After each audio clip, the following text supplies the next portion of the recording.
మీకున్న vast experience of 25 yearsలో ఒక student start చేసే ముందు ఎలాంటి జాగ్రత్తలు తీసుకోవాలి, ఎలాంటి ప్రిపరేషన్స్ చేయాలి, మీరేమనుకుంటున్నారు sir? And also to add up, మీరు బేసిక్గా నేను వినింది అయితే మా ఫాదర్ దగ్గర నుంచి కానీ ఇంకా వేరే వాళ్ళ దగ్గర నుంచి దేసే మీరు ఒక మనిషిని చూడంగానే ఈ మనిషికి ఆ క్యాపబిలిటీ ఉందా లేదా అన్నది మీరు చెప్పేస్తారంట కదా సార్, అది ఎలా చెప్పగలుగుతున్నారు అని నా question sir. Please can you? ఇక్కడ యాక్చువల్గా మీ ఇద్దరు అడిగిన 2 ప్రశ్నలకి సమాధానం చెప్తాను. Okay sir. ఫస్ట్ షాకులు అడిగినట్టుగా ఒక స్టూడెంట్ దిగడానికి ముందు నేనేమంటానంటే, అంటే మీరు చెప్పిన వాటితో పాటు, ఓకే ఓకే, అంటే మీ ఇద్దరు ఇచ్చిన లిస్టుతో పాటు తప్ప అవి కావని కావు. This is what the mentor does, sir. This is what the mentor actually does. Exactly. అందుకే నేను భలే గుర్తిస్తారు మీరు. నేను అందుకే ఎవరైనా స్టూడెంట్ నా దగ్గర మెంటరింగ్ వస్తే ఫస్ట్ ఏమంటానంటే, మీరు అంతవరకు ఏం చదివారో అక్కడ నుంచి స్టార్ట్ చేద్దాం ఉంటాను. అంతే సార్. అవును సార్. అదంతా వేస్ట్ అన్న. లేదా మీరు ఆల్రెడీ ఎవరి దగ్గర మెంటరింగ్ తీసుకుని సగం తీసుకున్నాం. ఉదాహరణ నేను ఒక స్టూడెంట్ నా దగ్గర వచ్చారు, ఆయన ఆల్రెడీ వేరే ఒక మ్యామ్ దగ్గర మెంటరింగ్ తీసుకున్నారట. What are the reason, maybe 3 నెలల తర్వాత ఇది మానేశాడు. సో నా దగ్గర వచ్చాడు. నేను ఏమన్నానంటే, ఆవిడ దగ్గర నువ్వు మానేయడానికి కారణం ఆవిడ కాకపోతే, అంటే ఆవిడ మీద నీకేమి మెంటరింగ్ పట్ల డిసాటిస్ఫాక్షన్ లేకపోతే మాత్రం కంటిన్యూ చేయరని అన్నాను. 2 reasons. ఒకటేమో అక్కడ ఫీజు ఆల్రెడీ కట్టావు కాబట్టి, 2 ఆవిడ కొంత నేర్పారు నీకు. నన్ను దగ్గరికి వచ్చి అనవసరంగా నువ్వు 2 చోట్ల. సో అందుకే నీ మెంటర్ ఎప్పుడూ కూడా స్టూడెంట్ తోటి డైలాగిక్ వేలో ఉండాలి. సరే, ఒక స్టూడెంట్ దిగే ముందే సివిల్ సర్వీసెస్లో లోతంత తెలుసుకోవడానికి నేను చెప్పే మొట్టమొదటి ఏంటి అంటే, నీ ఫినాన్షియల్ సపోర్ట్ ఎంత ఉంది. ఓకే.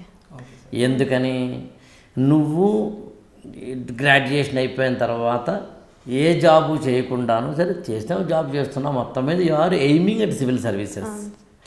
ఇక్కడ అట్లీస్ట్ 2 ఏళ్ళు ఉండాలి, లేదా 3 ఏళ్ళు ఉండాలి. సో ఈ 2-3 ఏళ్ల పాటు ఎంత ఖర్చు అవుతుందో ముందు రాసుకో. ఒక ఇల్లు కట్టడానికి ముందు స్పష్టంగా ఒక బిల్డర్ చెప్తాడు ఇంత ఖర్చు అవుతుంది, దానికన్నా 10% 15% ఎక్కువే ఖర్చు అవుతుందని డిసైడ్ అవ్వాలి మనం. అట్లా ఎంత ఖర్చు అవుతుంది, ఫీజులు ఎంత ఖర్చు అవుతుంది, ఆఫ్లైన్ అయితే ఎంత అవుతుంది, ఆన్లైన్ అయితే ఎంత అవుతుంది, హాస్టల్ అయితే ఎంత అవుతుంది, బుక్స్కి ఎంత అవుతుంది, మెంటర్షిప్కి ఎంత అవుతుంది, టెస్ట్ సిరీస్కి ఎంత అవుతుంది, మెటీరియల్స్కి ఎంత అవుతుంది, ఇతరత్ర ఏవైతే ఉన్నాయో వాటన్నిటికీ ఎంత ఖర్చు అవుతుందో పక్కన రాసుకో. నాకు తెలిసి దానికన్నా ఒక 20% ఎక్కువ ఖర్చు అవుతుంది డిసైడ్ అవ్వ. నీ బడ్జెట్ తెలియకుండా మాత్రం సినిమా తీయడానికి వెళ్ళకు. సగం తీసి, చాలామంది స్టూడెంట్స్ మీరు కావాలంటే చూడండి, ముందు ఆవేశంలో ఫీజు కట్టేసి ఓ 10,000 15,000 20,000 కట్టేసి ఆ తర్వాత రాలిపోయే పువ్వు నీకు రాగలింది కానీ పాట పాడుకుంటారు. That's not good. 2 వచ్చేసి ఎంతకాలం ఉండాలనుకుంటున్నావు నువ్వు? 2 ఏళ్ళ, 3 ఏళ్ళ, 4 ఏళ్ళ వచ్చేంత వరకు ఉంటావా? లేదు సార్ నేను ఒక 2 ఏళ్ళు 3 ఏళ్ళు ట్రై చేయాలనుకుంటున్నాను అన్నంత వరకు ఉంటావా? మూడవది, ఎప్పుడు పట్టుకోవాలో తెలియాలి, ఎప్పుడు వదలాలో కూడా తెలియాలి. మీకు సన్ ఆఫ్ సత్యమూర్తి సినిమాలో డైలాగ్ ఉంటుంది, ఓకే, వదలడం ఎప్పుడో తెలిస్తే కనుక రావణాసుడు సీతమ్మ చేయి వదులుంటే ప్రాణాలతో బతికి పట్టకట్టేవాడు. అందులో ఈ సివిల్ సర్వీసెస్ ఫీల్డ్లో ఎన్నాళ్ళు ఉండాలి అనే దాంతోపాటు, ఎన్నేళ్ళు ఉండాలి అనే దాంతోపాటు, అవసరమైతే ఇది నాదిగా, it not my cup of tea అంటే వదిలేయగలిగిన మెంటల్ స్టామినా కూడా ఉండాలి. దాన్నే మీరు చెప్పారు. సో ప్లాన్ బి ఉండాలా లేదా అనేది పక్కన పెడితే, అవసరమైతే ఇది రాకపోతే నాకేమీ పర్లేదురా బాయ్ అనుకోగలిగి ఉండాలి. తరువాత వచ్చేసి నేను బలంగా నమ్మేది ఏంటంటే, యూ షుడ్ బి స్టూడియస్. పుస్తకాలంటే ప్రేమ, చదవాలనే కోరిక, మంచి నాలెడ్జ్ నేర్చుకోవాలనే తపన, ప్రపంచంలో ఏం జరుగుతుందో తెలుసుకోవాలనే ఉత్సుకత, ఇవన్నీ ఉండాలి. అంతేగాని పుస్తకం ఓపెన్ చేస్తూనే చదవాలా ఇప్పుడు అనేవాడు అయితే ఇందులో దిగద్దు, వేస్ట్, దానివల్ల ఉపయోగం లేదు.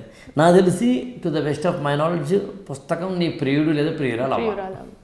The romantic involvement of the studies, అందులో లీనమైతే నీకు చాలా ఆనందం కలగాలి.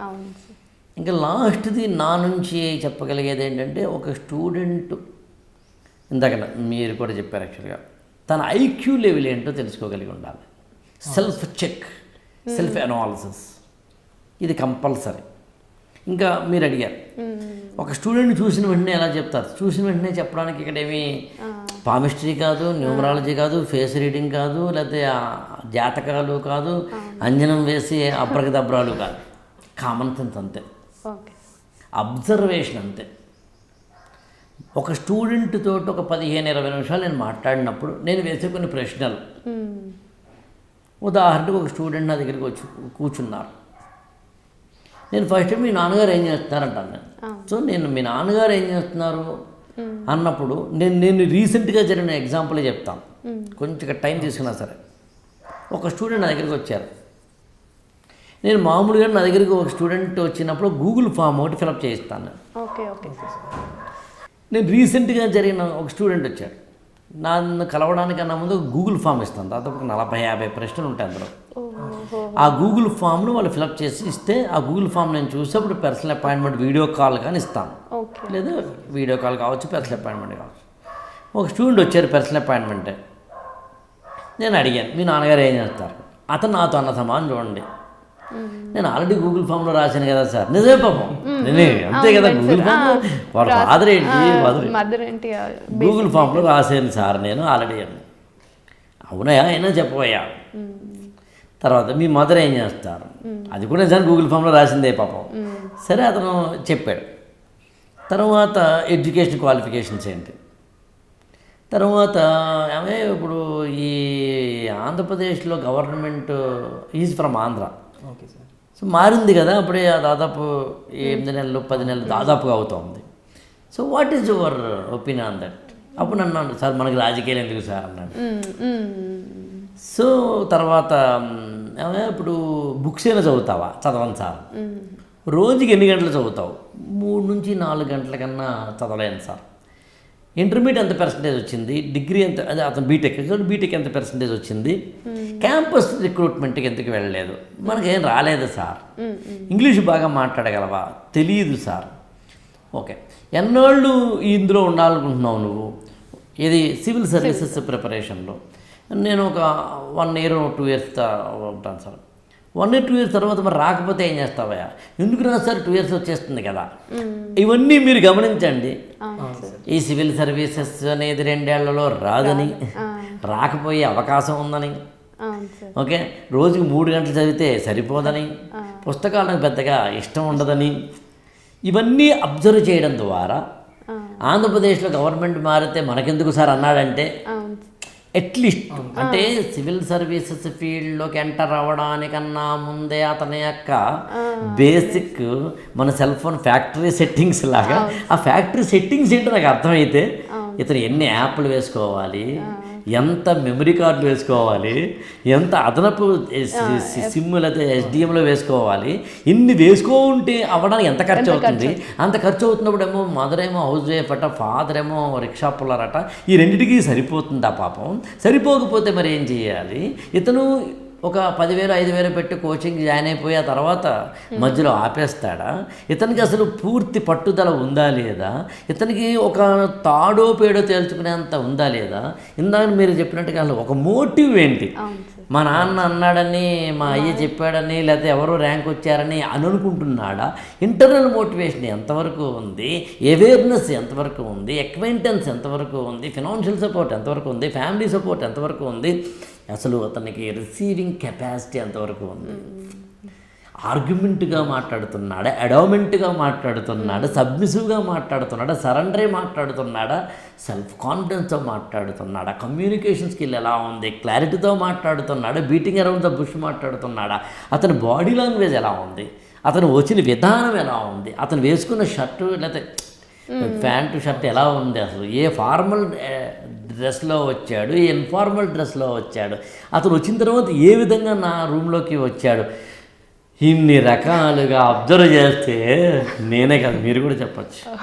కాకపోతే ఇక్కడ పాయింట్ ఏంటంటే ఐఏఎస్ అవుతాడా లేదా అని చెప్పను, నిజానికి అవగలిగే మెటీరియల్ కాదు, సానబెట్టాలా, పెట్టినా అవడా, పెడితే అయ్యే అవకాశం ఉందా?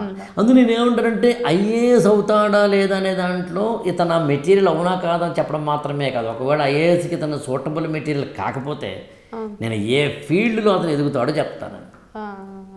అతను ఏ ఫీల్డ్, మొన్న ఒక అమ్మాయి ఒక ఆవిడ వచ్చారు, యాక్చువల్గా వాళ్ళ అమ్మాయిని జాయిన్ చేయడానికి వచ్చారు.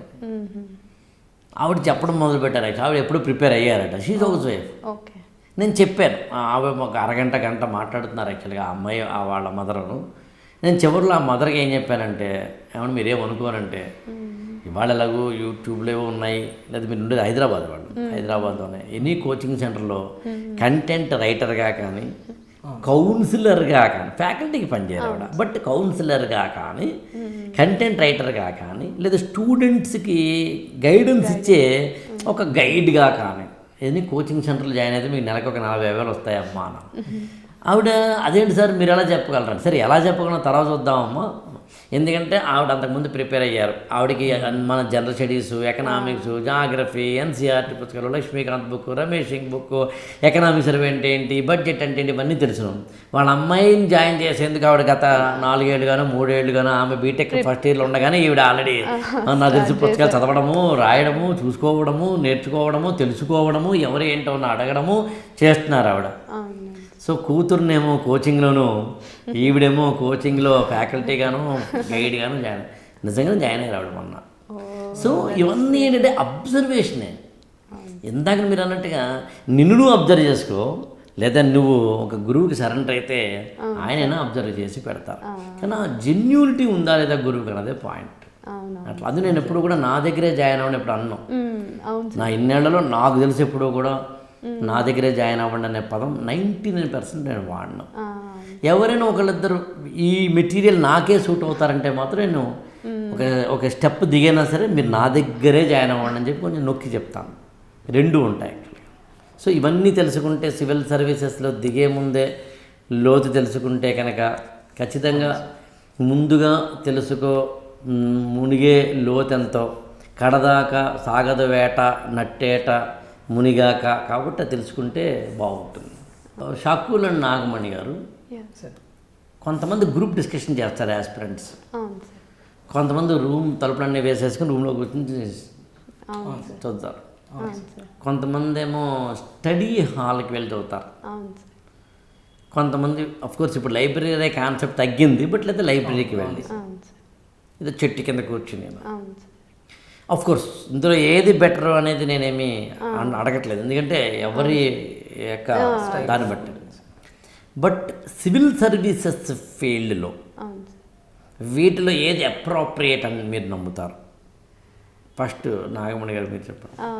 సార్, స్టడీ వరకు నువ్వు సెల్ఫ్ స్టడీ చేసుకుని ఇండివిజువల్గా నువ్వు స్టడీ చేస్తున్నా that will be fine sir. అది ఒక్కొక్కళ్ళ లెర్నింగ్ స్టైల్ ఒకలా ఉంటుంది సార్. నాకు ఒకళ్ళు చెప్తే బాగా నేను గ్రాస్ప్ చేసుకుంటాను అని కొంతమంది ఉంటారు, లేదు నేనంతకు నేను చదివితే నేను గ్రాస్పింగ్ ఎక్కువ చేసుకుంటాను అనుకునే వాళ్ళు కొంతమంది ఉంటారు.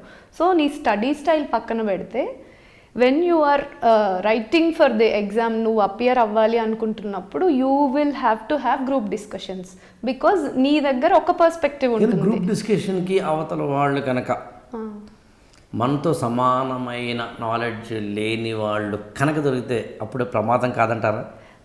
అలాంటి సర్కిల్ని మనం పిక్ చేసుకోవద్దు sir. First thing first, when you are in this preparation you will no.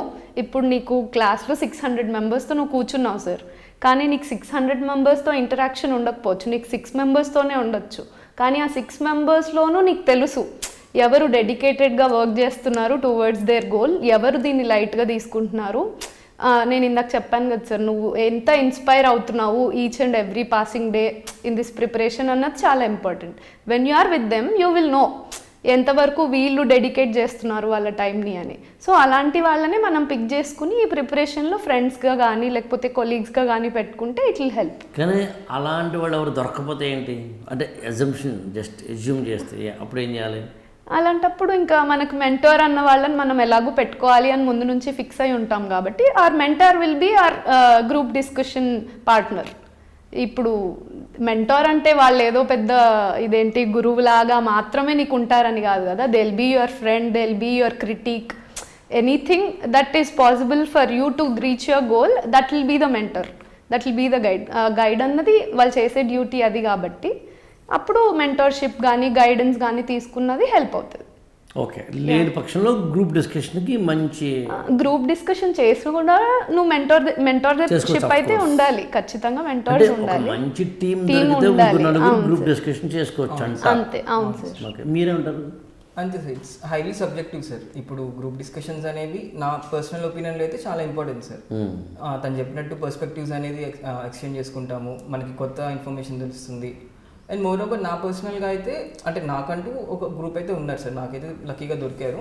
మీకు గత 2 ఏళ్ళు కానండి 4 ఏళ్ళు కానండి you have your own group friends ఉన్నారు. సో మేము డిస్కస్ చేసుకుంటాము, ఇంకా ఒక స్టెప్ ముందుకెళ్ళి మెటీరియల్స్ ఎక్స్చేంజ్ చేసుకొని చదువుకుంటాం సార్. తను పాలిటీ నువ్వు చదువు, నేను హిస్టరీ చదువుతాను, వీళ్ళు ఎక్స్చేంజ్ ద మెటీరియల్స్, లేదా ఒక 10 క్వశ్చన్స్ నువ్వు చేయి, నేను 10 చేస్తాను, ఆ తర్వాత ఒకరు ఎక్స్ప్లెయిన్ చేసుకుందాము అన్నది దొరికింది సార్ నాకు లక్కీగా. బట్ అందరికీ అలా మీరు అన్నట్టు దొరకాలని లేదు.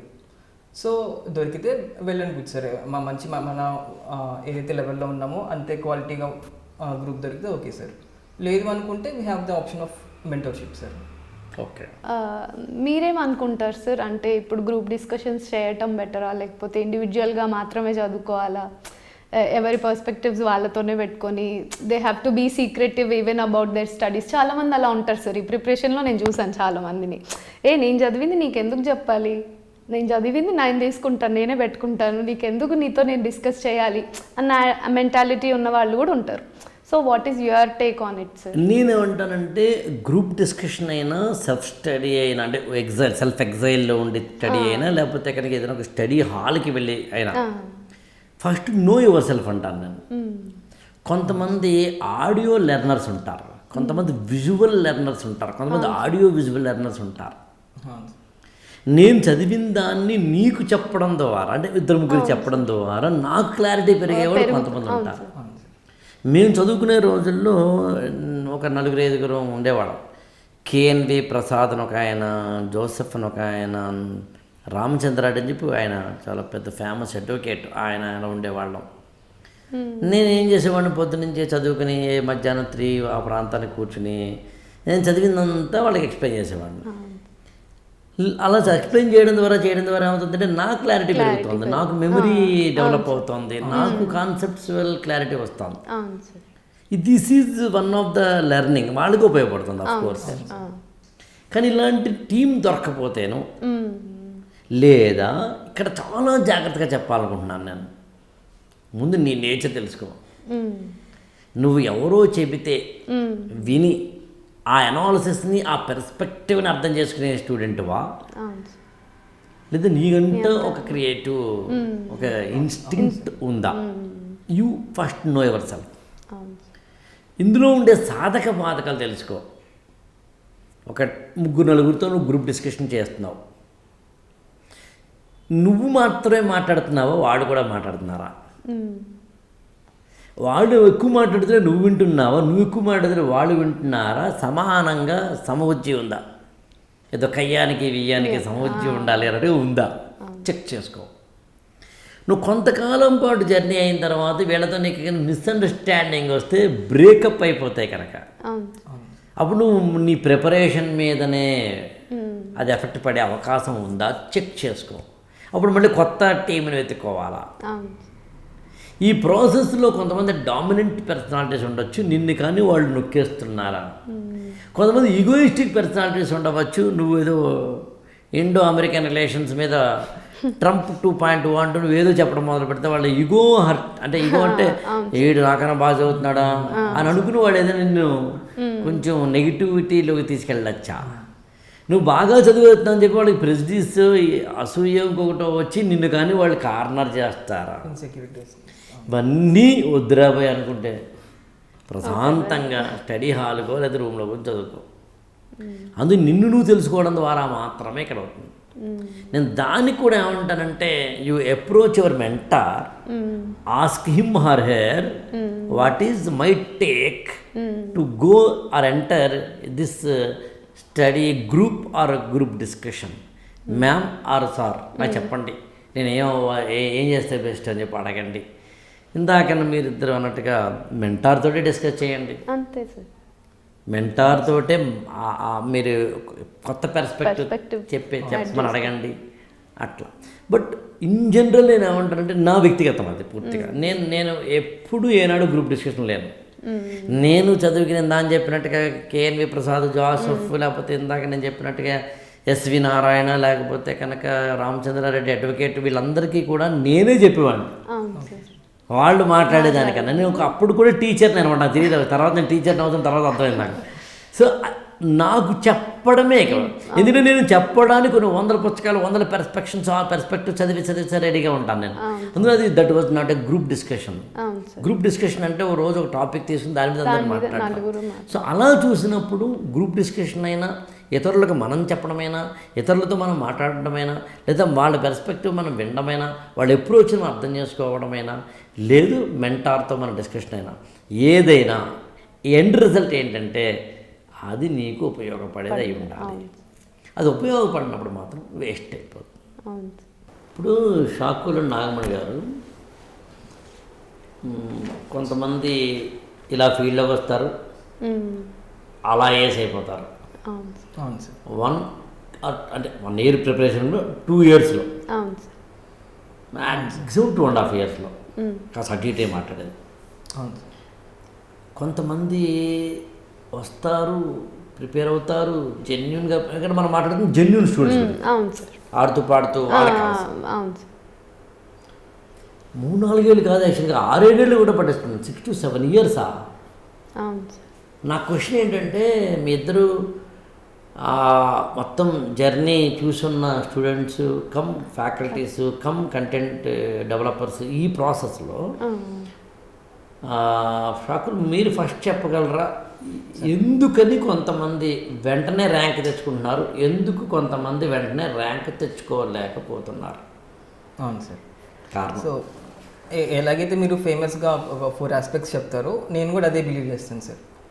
మీరు అన్నట్టు ఇప్పుడు ఎవరి ఎమోషనల్ ఇంటెలిజెన్స్ వేరే ఉంటుంది, ఎవరి ఐక్యూ వేరే ఉంటుంది, అలానే ఒక ఫ్యామిలీ సపోర్ట్ ఉండాలి మనకి, అది వేరే అవుతుంది. సో అలానే పర్సనాలిటీ ట్రైట్స్ అనేవి ఇంపార్టెంట్ సార్. మనకి ఎంత పర్సివరెన్స్ ఉంది, ఎంత పేషెన్స్ ఉంది, మనం కింద పడినా కూడా లేవగలుగుతున్నామా లేదా, ఇలాంటి మల్టిపుల్ ఫ్యాక్టర్స్ అనేవి ఉండే సార్. సో ఈ పర్ముటేషన్స్ అండ్ కాంబినేషన్స్లో ఎప్పుడైతే ఇవన్నీ కరెక్ట్గా సెట్ అవుతాయో ఆ ఇయర్కి వాళ్ళకి హెల్ప్ అవుతుంది సార్. సో అలా అని చెప్పి ఇప్పుడు వాళ్ళకి అవుతుంది మనకు అవ్వట్లేదు అని కంపారిజన్స్ అనేది డ్రా చేసుకోవచ్చు సార్. ఎందుకంటే ఇట్స్ హైలీ సబ్జెక్టివ్, ఎవరి ఇది అంతే సార్. సో కొంతమందికి అది టైం పడుతుంది సెట్ అవ్వడానికి, కొంతమందికి ఫాస్ట్గా సెట్ అవుతుంది, కొంతమందికి అది సెట్ కాదు సార్. అంటే ఇక్కడ ఏదైనా ఇది కారణం ఉందంటావా? అదేంటంటే లక్, తలరాత ఉందంటావా? యాక్చువల్లీ చాలామంది అదే అంటారు, కానీ నేను అది బిలీవ్ చేయను సార్. తలరాత, లక్, ఫేట్ కంటే కూడా ఈ పర్ముటేషన్ అండ్ కాంబినేషన్స్ ఏవైతే ప్రాక్టికల్గా మనం అనుకున్నామో, ఈ 3 factors 4 factors combination of these 4 factors అనేది మనకి రిజల్ట్కి అవుట్కమ్ ఇవ్వడానికి హెల్ప్ అవుతుంది సార్. ఓకే, మీరేమనుకుంటారు? For me it is the same thing sir. అంటే నువ్వు ఎంత పేషెంట్గా వెయిట్ చేయగలుగుతున్నావు, ఎందుకంటే ఇంట్లో వాళ్ళకి తెలుసు, నీ చుట్టూ ఉన్న వాళ్ళకి తెలుసు, నువ్వు ఇది గోల్ టేకప్ చేసావు అంటేనే that is the highest risk you took in your life. అలాంటి రిస్క్కి నీకు దోహదపడడానికి ఇంత హెల్ప్ అవుతున్నాను, హెల్ప్ చేస్తాను అని వాళ్ళు నిల్చున్నారు అంటే వాళ్ళు కూడా ఆ పేషెన్స్తో ఉండగలగాలి సార్. వెయిట్ చేస్తాం మేము కూడా, వెయిట్ చేస్తే తప్పేంటి, ఇదేం తప్పు. నా క్వశ్చన్ ఏంటంటే, ఎందుకు కొంతమందికి వెంటనే ర్యాంక్ వస్తుంది? Timing of life sir. అంతే, టైమింగ్ అన్నది తలరాత అనడం కంటే అదే నేను timing of life in my sense is like అన్నీ హెల్ప్ అవుతున్నాయా లేదా. కొన్నిసార్లు అవ్వకపోవచ్చు సార్. ఇప్పుడు ఇంట్లో ఒక డెత్ అయింది, అప్పుడు ఫ్యామిలీ సపోర్ట్ నీకు ఉండదు, ఎందుకంటే డెత్ అయింది దీని మీద ఉంటుంది. కానీ నువ్వు ఇంకా ఫర్ ఎగ్జాంపుల్ మదరో ఫాదరో అనుకోండి, ఇమ్మీడియట్ ఫ్యామిలీలో డెత్ అయినప్పుడు ఎవరైనా ఫస్ట్ క్వశ్చన్ చేసేది అదే, నువ్వు ఇంకా కెరియర్లోనే సెట్ అవ్వలేదు, ఎలా చేస్తావు అని. అంటే అప్పుడు నాకు ఫ్యామిలీ సపోర్ట్ పోయింది. ఇంకా నేను ఒక 5 factorsని బేస్ చేసుకొని ప్రిపరేషన్లో ఉన్నాను అనుకోండి, నాకు ఫ్యామిలీ సపోర్ట్ పోయింది. నాకు ఎగ్జామ్ ముందు ఏదో ఫీవర్ వచ్చిందో లేకపోతే ఇంకొకటి ఏదో అయింది, నా పర్సనల్ హెల్త్ పోయింది. 2 factors out of 5 I have lost. ఆ 3 factorsతో నేను ఎగ్జామ్ వెళ్ళి రాస్తే అది ఫెయిల్ అయినా పాస్ అయినా నేనే ఫేస్ చేయాలి. అది ఫేస్ చేయడానికి నా ఫ్యామిలీ నాకు హెల్ప్ చేస్తుందా లేదా, ఆ టైమింగ్ ఆఫ్ లైఫ్ ఉంటుంది కదా సార్, ఆ టైమింగ్ ఆఫ్ లైఫ్ కూడా మనకు హెల్ప్ చేయాలి అన్నది నేను నమ్ముతాను సార్. ఓకే, మీరేమనుకుంటారు సార్? మీరు ఇప్పుడు అన్నారు కదా చాలామంది 1 yearలోనే 1.5 yearలోనే సక్సెస్ అయిపోతారు, కొంతమందికి 7 years పట్టొచ్చు, 9 years పట్టొచ్చు అని. What plays the major role అని మీరు నమ్ముతారు? నేను యాక్చువల్గా అసలు లక్క నమ్మను. లక్కనండి, టైమింగ్ అనండి, తలరాతనండి, పెర్ముటేషన్స్ అండ్ కాంబినేషన్స్ అనండి, ఫేవరబుల్ సిచ్యుయేషన్స్ ఆర్ ఇన్సిడెంట్స్ అనండి, ఇవేవి నమ్మను నేను. నేను బలంగా తక్కువ టైంలో 2 ఏళ్లలోనే 1.5 yearలోనే ఫస్ట్ అటెంప్ట్లోనే ర్యాంకు తెచ్చుకున్న వాళ్ళలో నేను బలంగా గమనించింది ఏంటంటే alertness. They are very much alert. ఆ అలర్ట్నెస్ అనేది ఏం చదవాలి, ఏ కోచింగ్ తీసుకోవాలి, ఏ మెంటార్ని ఎంచుకోవాలి, ఓల్డ్ క్వశ్చన్స్ ఎలా చదవాలి, టెస్ట్ సిరీస్ ఎలా రాయాలి, అంటే కేర్ఫుల్ డ్రైవింగ్ ఎలాగో, ఒక ఎలక్ట్రికల్ హై టెన్షన్ వైర్లు ఉన్నప్పుడు కేర్ఫుల్గా ఉండడం ఎలాగో, ఒక వరదలో లేకపోతే ఏదైనా మనం కొన్నింటికి పిక్నిక్కి వెళ్తూ ఉంటాం. ఒక్కోసారి మనం వార్తలు చూస్తూ ఉంటాం, పిక్నిక్కి వెళ్ళిన వాళ్ళు కొంతమంది లేదా నదిలోకి స్నానానికి వెళ్ళి నిజంగానే వాళ్ళు కావాలని చేశారంటలేదు, ఇర్రెస్పాన్సిబుల్ కాదు, కానీ అలర్ట్గా లేరు. Alertness regarding coaching, alertness regarding material, alertness regarding strategy, alertness regarding planning, alertness regarding mentoring, everything. ఎవరైతే అలర్ట్గా ఉన్నారో వాళ్ళకి త్వరగా ర్యాంక్ వస్తుందని నేను నమ్మే విషయం. ఇక 2 ఏంటంటే త్వరగా ర్యాంకు రాకపోతే ఏమీ ప్రమాదము కాదు, అతి తెలివి తక్కువ వాళ్ళని కూడా కాదు, ఇర్రెస్పాన్సిబుల్ అని కూడా కాదు, వీళ్ళ ఇనేబిలిటీ ఉన్నవాళ్ళు అసమర్థులని కూడా కాదు. ద పాయింట్ ఏంటంటే the amount of alertness you are increasing day by day, you are gradually reaching the destination as soon as possible. నేను నమ్మేది అది.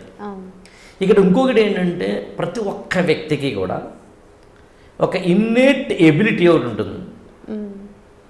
మీ ఫ్రెండ్ సర్కిల్లో చూడండి, కొంతమంది జిమ్కి బాగా వెళ్తారు, బాడీ మంచి 6 pack చేస్తారు. కొంతమంది అసలు జిమ్కి వెళ్ళడం లాంటివి ఇష్టం ఉండదు, కానీ పెయింటింగ్ బాగా వేస్తాడు, సాంగ్స్ బాగా పాడతాడు పోని, సాంగ్స్ రాస్తాడు పోని. ఒకటి మ్యాథమెటిక్స్లో భలే 100కి 100 వస్తాయి, కానీ వాడు ఇంటికి వచ్చిన వాడిని గ్రీట్ చేయడము లేకపోతే మంచిలో ఇవ్వడం కూడా తెలియకపోవచ్చు. సో కొంతమందికి ఇంట్రాపర్సనల్ స్ట్రెంగ్త్ ఉంటే, కొంతమందికి ఇంటర్పర్సనల్ స్ట్రెంగ్త్ ఉంటే, కొంతమందికి మ్యాథమెటికల్ స్ట్రెంగ్త్ ఉంటే, కొంతమందికి ఏమో నేచర్ అంటే ఎన్విరాన్మెంటల్ స్ట్రెంగ్త్ ఉంటే, కొంతమందికి ఏమో ఇందాక చెప్పినట్టుగా క్రియేటివ్ ఇన్స్టింక్ట్స్ ఉంటే, కొంతమందికి ఏమో బాడీలీ, ఇలా ఒక్కొక్కరు ఒక్కొక్క మెటీరియల్. ఇక్కడ సివిల్ సర్వీసెస్ కావాల్సిన economics, geography, current affairs, physics, chemistry, biology, post ఇన్ఫెన్స్, world history, ancient India, medieval India, modern India, culture, world ఇలాంటివన్నీ సోషల్ ఇష్యూస్ చదివే క్రమంలో నీ ఎబిలిటీస్ వాటికి సింక్ అవుతున్నాయా లేదా అన్న పాయింట్. సింక్ అవ్వకపోతే లేట్ అవుతుంది, సింక్ అవుతే వెంటనే అయిపోతుంది. ఇక్కడ నీకు ఫేవరబుల్ సిచ్యుయేషన్ దాన్ని మీరు ఏదైతే అన్నారో నేను ఏమంటానంటే నీ యొక్క IQ level is the favourable or not on the point. అక్కడ నీ యొక్క ఏమంటామంటే మల్టిపుల్ ఇంటెలిజెన్స్ అంటారు దాన్ని. యాక్చువల్గా నీ ఇంటెలిజెన్సెస్లో ఏ 2, 3 ఎంతవరకు దానికి కొరిలేట్ అవుతున్నాయి. వీటన్నిటికీ సంబంధించిన సింపుల్ ఏమంటానంటే be aware, be alert, have a mentor and be careful from the day 1, be responsible. ప్రతి నిత్యం ఐఏఎస్ మీదనే దృష్టి పెట్టు, don't be tensed, don't be anxious, కూల్గానే ఉండాలి, బట్ యుద్ధం మీద నీ యొక్క దృష్టి ఉండాలి. ఉంటే కానీ ఇక్కడ త్వరగా వచ్చే అవకాశం. అలా రాకపోయినా ఇంకొక అటెంప్ట్ ఇవ్వగలిగే పేషెన్స్ ఉండాలి, ఫ్యామిలీ సపోర్ట్ ఉండాలి. కానీ అలా నాకు వాళ్ళెవరికో దాన్ని మీరు చెప్పినట్టు వాళ్ళెవరికో ర్యాంక్ వచ్చింది కాబట్టి నాకు కూడా రావాలి అని అనుకోవద్దు. అందులో యూ నో యువర్ సెల్ఫ్ నేను ఆ మెటీరియల్ అవునా కాదో చెక్ చేసుకో. వాళ్ళ వరకు ఫస్ట్ అటెంప్ట్లో ర్యాంక్ వచ్చింది నాకు రావాలి అనుకుంటే కాదు. ఫస్ట్ అటెంప్ట్లో ర్యాంక్ వచ్చినా, ఫస్ట్ ర్యాంకులో ర్యాంక్ వచ్చినా, ఓకే, లాస్ట్లో ర్యాంక్ వచ్చినా, 9వ రాస్తే ర్యాంక్ వచ్చినా, ఇద్దరు ఒక చోటే ముస్టోరీకి వెళ్ళి ట్రైనింగ్ తీసుకుంటారు. ఇద్దరు సివిల్ సర్వెంట్స్ అవుతారు. క్యాడర్ లేకపోతే కనుక పోస్టింగ్ మారచ్చు కాక అంతకుమించి ఏం కాదు. ఆ టాప్ ర్యాంకర్లందరూ కూడా టాప్ అడ్మినిస్ట్రేటర్స్ అవ్వాలి రూల్ లేదు. మన క్లాసులో చూస్తూ ఉంటాం, 100 మార్కులు వచ్చిన వాడు కబడ్డీలోనూ, ఖోఖోలోనూ, క్రికెట్లోనూ వెనకబడిపోవచ్చు. సో మల్టీ టాస్కర్ అయి ఉండాలి, ఇక్కడ మల్టీ ఫెసిలిటేట్ అయి ఉండాలి, అండ్ జనరల్ అవేర్నెస్ ఉండాలి. కాబట్టి నాకు తెలిసి alertness is the major key role ఏమో అని నేను బలంగా నమ్ముతాను. యాక్చువల్గా మేము మామూలుగా చిన్నప్పుడు కథ చదివేవాళ్ళం అనమాట. ఏదో దీర్ఘదర్శి అని అంటే ఏదో ఒక చెరువు ఉంటే ఆ చెరువులో 3 చేపలు ఉంటే చెరువులో నీళ్ళు ఎండిపోయే అవకాశం ఉందని ఒక చేప ముందే గుర్తిస్తుంది. మిగతా 2 చేపలకి చెబుతుంది, అరే చెరువులో నీళ్ళు అయిపోయే అవకాశం ఉంది, మొన్న చూడు ఇంత ఉన్నాయి, నిన్న చూడు ఇంత అయిపోయినాయి, ఇవాళ చూడు ఇంత అయిపోయినాయి, ఇంకో 4 రోజులు పోతే ఎండిపోతుంది చెరువు, లెటస్ జంప్ అంటే మిగతా ఇద్దరు ఏమన్నారంటే సమస్య వచ్చినప్పుడు చూసుకుందాం రా, ఇది మాత్రం వెళ్ళిపోయింది. తర్వాత ఇంకా నీరు తగ్గుతుంటే రెండోడనంటే వాడు చెప్పింది రైట్ అయింది, మరి జంప్ అవుదామంటే తర్వాత చూద్దాంలే అని ఆట. ఒకడే ఉండిపోయాడు, మిగతా చేప వెళ్ళిపోయింది, చచ్చిపోయింది అని. అంటే అలా ఎవరైతే కళ్ళున్నాడు ముందుకు చూస్తాడు, దిమాగు చూస్తాడు. అందుకని దిమాగుండి దునియా మొత్తం చూసినోడు ఐఏఎస్ అవుతాడు. నువ్వు ఎంత తొందరగా రివర్స్లో ఎంత తొందరగా దిమాగుని పెంచుకుంటావు, దునియా మొత్తం చూస్తావు అనేది నీ యొక్క సక్సెస్ కారణం అవుతుంది. కాకపోతే ముందు తెలిసిన ప్రభు మందమతిని నీవు వచ్చు క్షణమేదో కాస్త ముందు తెలిసిన ప్రభు అని చెప్పి తెలుగులో దేవులపల్లి కృష్ణదాస్ గారు కవిత రాస్తారు. అంటే దేవుడు వస్తాడని తెలియక ఆ పీఠం, ఆ పువ్వులు అవన్నీ తీసేశాను, ముందు తెలిసేనా ప్రభు మందిరం ఇటు నుంచేనే ఇలా ఉంచుండేవాడిని, మందమతిని నీవు వచ్చు క్షణమేదో, నువ్వు వచ్చే క్షణమేదో నాకు ముందే తెలిసి. అట్లా ఇక్కడ కూడా ఐఏఎస్ అనే దేవుడు నీ మందిరానికి ఎప్పుడు వస్తాడో ఆ వచ్చే క్షణం కోసం నువ్వు ఎప్పుడు అర్రులు చేస్తూ ఉండాలి. దాన్ని ఇంకోలా చెప్తాను ఏంటంటే, దేవుడు పళ్ళు వేస్తూ ఉంటాడబ్బా, పండు అని ఐఏఎస్ వేస్తూ ఉంటాడబ్బా, నువ్వు చేయి పట్టులా ఉండాలి.